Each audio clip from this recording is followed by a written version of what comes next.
এপ্রিলের শুরুতেই দিনাজপুরে ক্রমাগত বাড়ছে উত্তাপ। এ নিয়ে আতঙ্কে পড়েছেন লিচু চাষিরা। মাত্রাতিরিক্ত গরম লিচুর জন্য অত্যন্ত ক্ষতিকর। এই মৌসুমে ইতোমধ্যে জেলায় সর্বোচ্চ তাপমাত্রা নিরূপণ করা হয়েছে 36.3 ডিগ্রি সেলসিয়াস।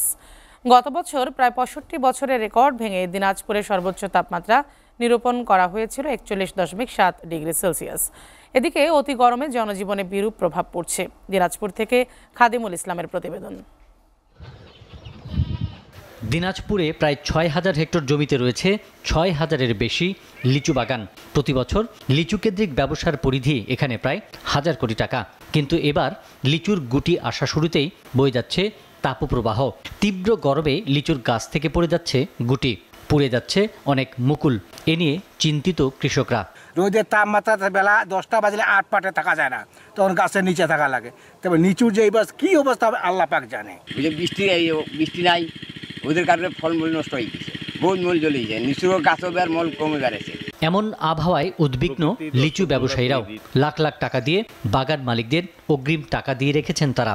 মৌসুমের এমন হালে লিচুর ভবিষ্যৎ নিয়ে শঙ্কায় তারা।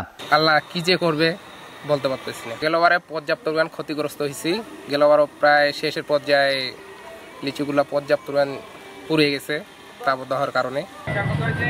এদিকে তীব্র গরমের প্রভাব পড়েছে জনজীবনেও। দুপুরের পর থেকে ফাঁকা হয়ে যাচ্ছে রাস্তাঘাট। শীতল ছায়ার জন্য মানুষ আশ্রয় নিচ্ছে গাছের তলায়। আয় রোজগার কমেছে বিভিন্ন শ্রেণী পেশার মানুষের। মানুষ আগে ইনকাম হতো, এখন মানে কমে গেছে। খুবই ভালো আছে, কিন্তু ইনকাম আগের চেয়ে অনেক কমে গেছে। রোদ গরমের জন্য লোকজন নাই। তবে গরমের কারণে বিক্রি বেড়েছে পানি জাতীয় ফলগুলোর। বরিশালের মাল এখন শেষের দিকে, তো খুলনার মাল আসা স্টার্ট হবে, রেটও বাড়বে।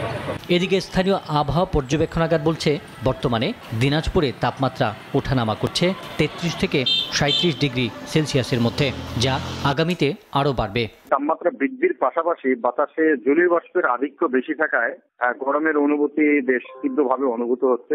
চলমান এই পরিস্থিতি আগামী আরো কয়েকদিন অব্যাহত থাকতে পারে। গত বছর তীব্র তাপপ্রবাহের কবলে পড়ে লিচু মৌসুমের শেষের দিকে নষ্ট হয়েছে 20 থেকে 40% লিচু, যার তৎকালীন বাজার মূল্য ছিল প্রায় 150 কোটি টাকা।